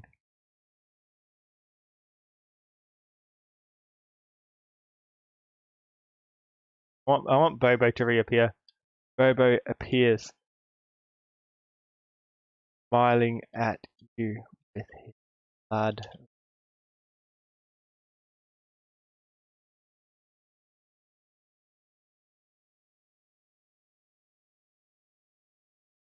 Hello, friend, he says. Go away, you say. Bobo just laughs and pulls out a cleaver, holding it out. Come on, friend, let's make a deal. Don't trust clowns. No, you say. I have croissants and coffee and other things, he says, smiling. You step back. I don't deal with criminals. Bobo knocks on the car roof. Hey, criminal, get out of the back. We need to make a deal, man. The back of the clown car opens and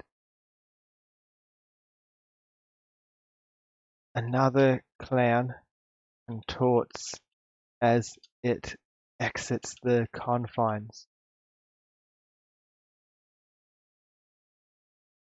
and twists head slowly towards you, grinning the whole time like one of those clown heads at the carnival game.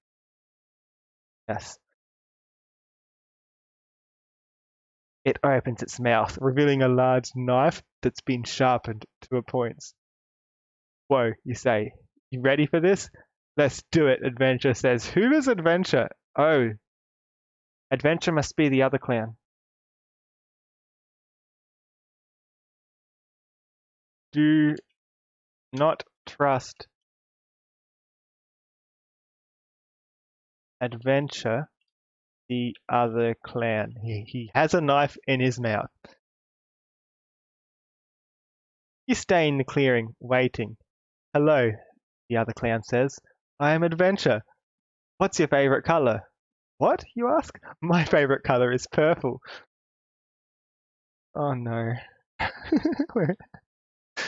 He says. Oh no. Ever try to deal with a naked clown with a knife in their mouth? You're not wearing any clothes, you point out. I know, Adventure says. It's okay. I can take off all my clothes if you want. Run, run, run. Escape, please, escape. You wait in the trees, watching the clowns. We're waiting for the others, Bobo says. We need to make sure they understand this is serious business. Shine the flashlight at them. Shine the flashlight at the clowns. What's with the flashlight? The first one asks. I'm a cop, you say, holding up your gun. We're not robbers. No. Double down. You're under arrest. Are you sure he's a cop? The first one asks. He's wearing a police uniform, Adventure says. The clown ducks down, and you fire. Oh, and? Once, twice, 3 times. Ah, my foot, he yells, stepping backwards and falling. You turn to the next clown. You, come out of the car. You're under arrest.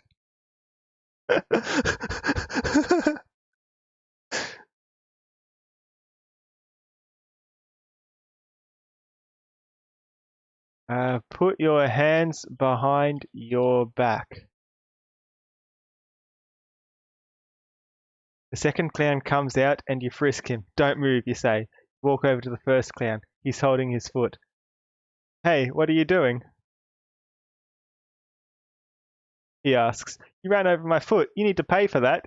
You kick him in the face and grab him by the shirt, dragging him to the car. Stop. Hey. I think it's a good time to check inventory. What do we actually have? New item, flashlight, used knife, 4 uses left. Okay, so a knife only has limited uses. You look around for somewhere to hide. You spot a broken down rusty shed to the side of the road. Your police ruse will only last so much longer until the clowns realize that you do not have handcuffs and that you and the other clowns arrive.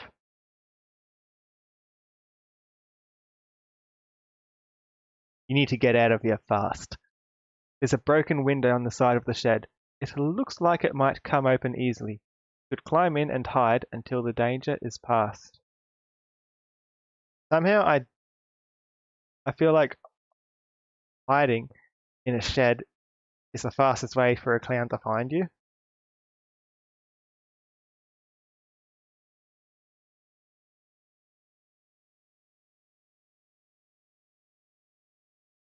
Everyone into the car. There's no doors on the car, so when they're in there, it'll give me a chance to run. Not me too. You climb in through the window of the shed, closing and locking the door behind you. With the flash of lightning, you are blinded by the light. Look out the window to see if the clowns saw you escape. There is nothing but darkness, with the occasional flash of lightning revealing your surroundings. You can hear them just outside the window, arguing with each other. I saw him. He escaped, Adventure says. Turn off your flashlight so they do not see the shed. The sudden darkness makes you... We had the flashlight on the whole time. We never turned it off. The sudden darkness makes you blink your eyes a few times to adjust. In the meantime, the clown car drives away, leaving you stranded in the middle of the woods. There is a chair beneath the window. Sit and contemplate. Now search the shack for food. I reckon only one of the clowns has driven off, the others hanging around to try and find me. You begin to search the shack for food. Find some moldy sandwich wrappers and some empty cans, but no actual food. Hear a rustle in the corner. scares you. What's the rustle? Pull out your gun and point it at the ground, waiting for something to appear. Something does. Scream and point your gun, but can't see what it is. Kick chair onto it. You climb atop the chair and slam your foot down on something that crunches. Flip the table over, then jump off the chair and onto the floor, ready to fight at a moment's notice. A flash of lightning reveals the terrifying being occupying the shack with you.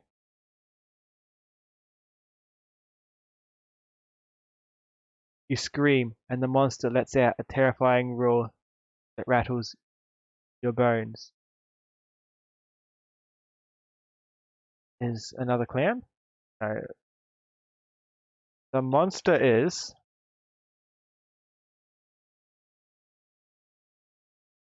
Okay. We get to choose the monster. The monster is a scary clown. B, a random monster. C, a Wendigo. D, all of the above. A random monster, Wendigo, scary clown. E, none of the above. You have chosen C, a Wendigo. What is a Wendigo? Hold on. Wendigo. Evil spirit.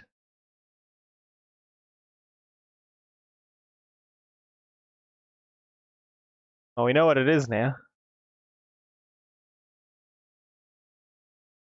Shoot. I don't know if the gun still works. Oh, it does.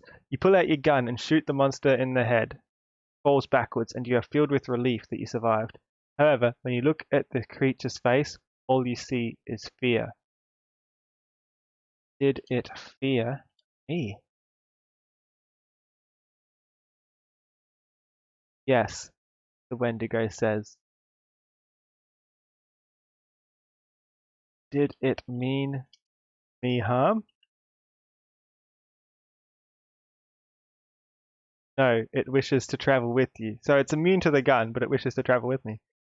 What, you ask in disbelief? It wants to come with you. You are cautious.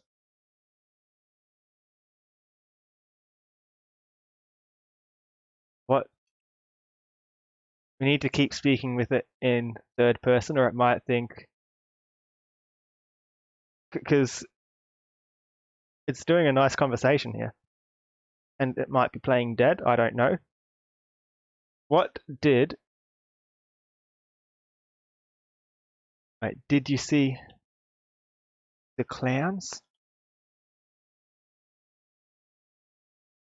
Yes, they came from behind me. How many were there? Only two, the Wendigo says.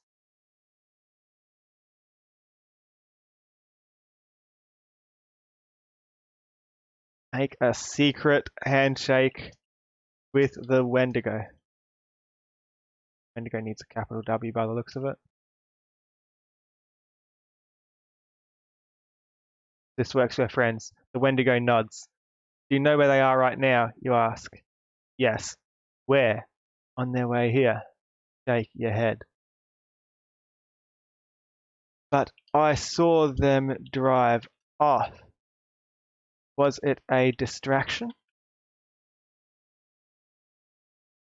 I don't know. Well, they'll be here soon. You need to leave quickly.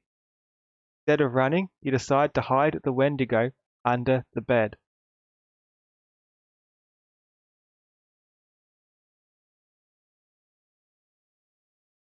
Now, execute your plan by lying on the bed above the Wendigo, waiting for the clowns to arrive and to ambush clowns.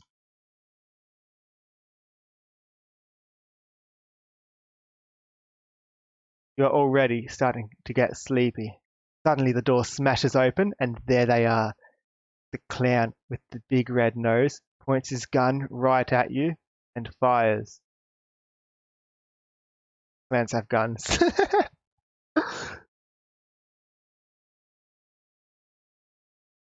uh,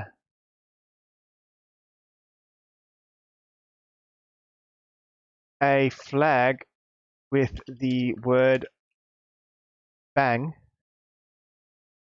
comes from the gun as your new Wendigo friend uh, jumps from under the bed at the clowns. You move to his aid.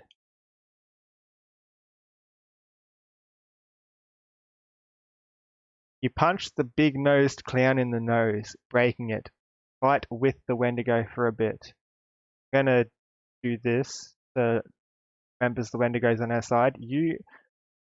The Wendigo makes a good team with you. So we're fighting with it, not fighting with it.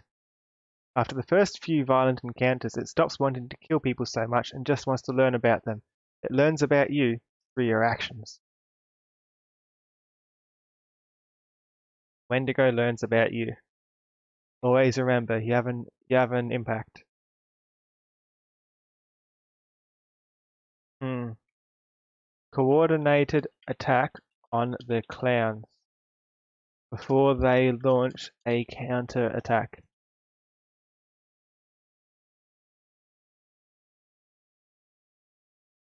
You are just about to go help the Wendigo when you hear a series of loud explosions going on outside.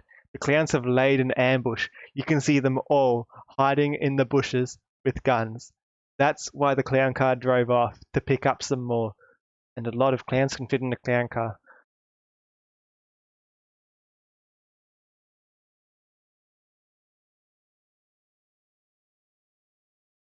Are the guns also fake bang guns? Consider whether guns are also.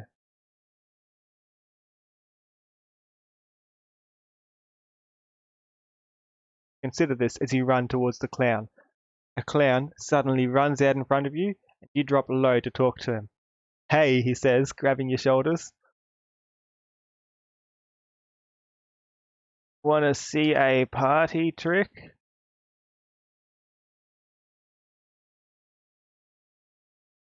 He says. You nod eagerly as he leads you to a. Why do you nod?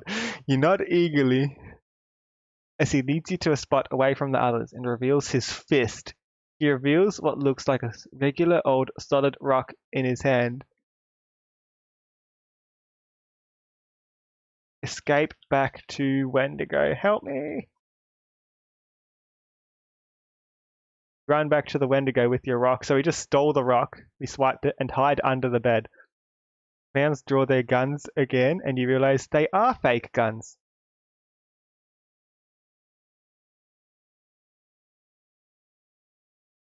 Fighting montage with Wendigo against clowns.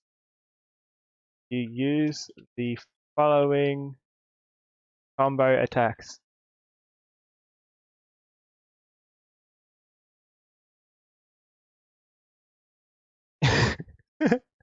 You turn the clown's gun against him. This is a fake bang gun, by the way. Grabbing a box of bullets and putting the bullets into the gun's chamber.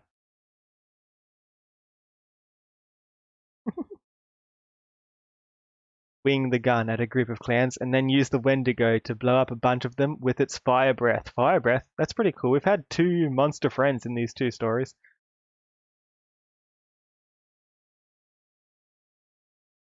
Wing the gun. I don't think that's how you use a gun, but okay.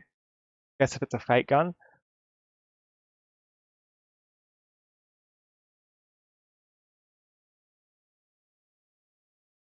Soon, only Bobo and Adventure are left against you and Wendigo. Fight against them as they try to attack you from both sides, but Wendigo manages to knock Bobo down before smacking Adventure around. I know. Run out of the forest with Wendigo and steal their clown car.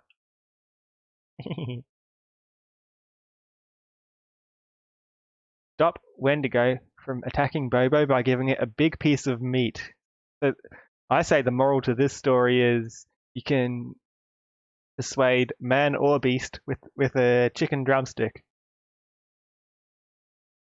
And tell it to guard it while you get into the clown car and drive away.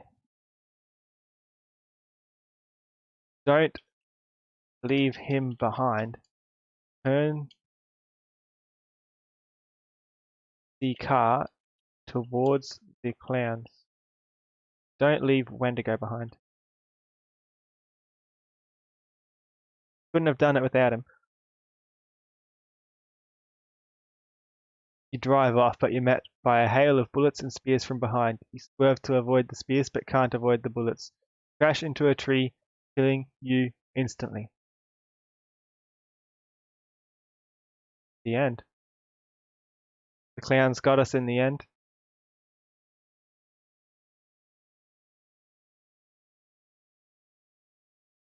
The moral of the story. Let's see what it thinks the moral is. The moral of the story.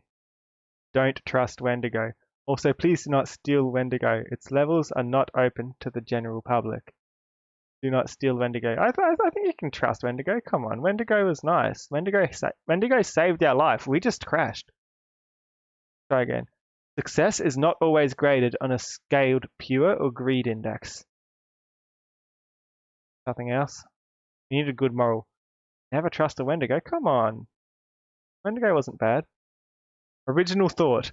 The true meaning of Christmas is family and togetherness. But on a related note, stay away from clowns. That is a good moral. Stay away from clowns. They will attack. Got a moral. Let's see the epilogue. Wendigo epilogue. Wendigo, hey, where did you find this? Ben asks. Who's Ben? We're not getting a new character in there. The Wendigo alive, or in this case undead, requires regular meat in its diet, otherwise it will eventually go insane and feast on its captive flesh, before finally being put down. Okay, so in other words, the Wendigo has eaten the clowns. Good stuff. The clowns didn't make it out either. And the Wendigo found food. Lucky us. Wonder, can I do like a cast? The actors for the clowns, those are the actors were, who was acting?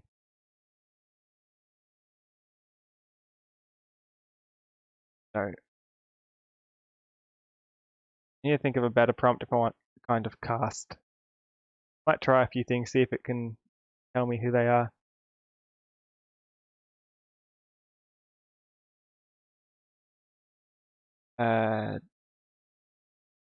Bobo and Adventure, let's do the clowns, were played by Mark Gregory, Gary Johnson, Grant Goodall was the police chief. Good.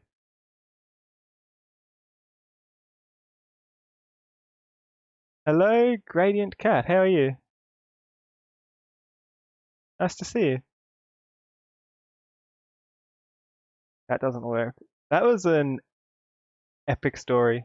It is getting a bit late though, so I think this is where I'm going to be stopping. Sorry, Gradient Cat, that you've just tuned in.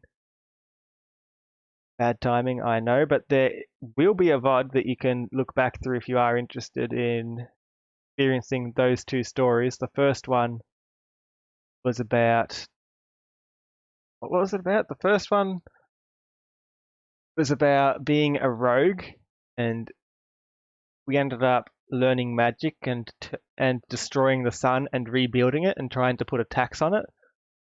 And this story, it's an apocalypse, and we ended up in a fight with a maybe zombie woman and end up getting a ride from a clown car, except clowns are evil, of course, so we escape. And then we're in the forest and do a last stand against the clowns with a Wendigo by our side. So that's what we did. If you stay tuned, I'll put on the credits and I'll check for somebody to raid. Thanks to everybody for tuning in. I hope that you enjoyed it, and I hope to see you again next time. Sorry again to Gradient Cat for finishing it now. Sorry for the bad timing. Credits on. Credits. Credits. Moral of the story as a prompt at the end is pretty cool. Yeah, I did that on the second story, but not on the first one. I forgot. The first one didn't really have much of an end to it, but I probably should have done it anyway. Let's see. Credits, credits, credits.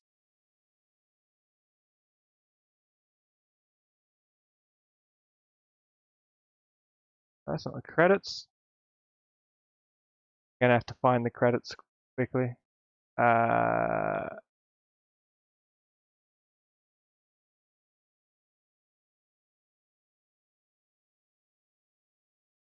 Thank you to everybody who followed, Shadowbreak9 and Tyler Does Things 40.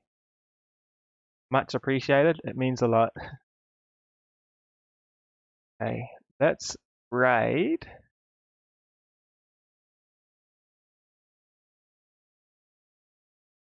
Roivus.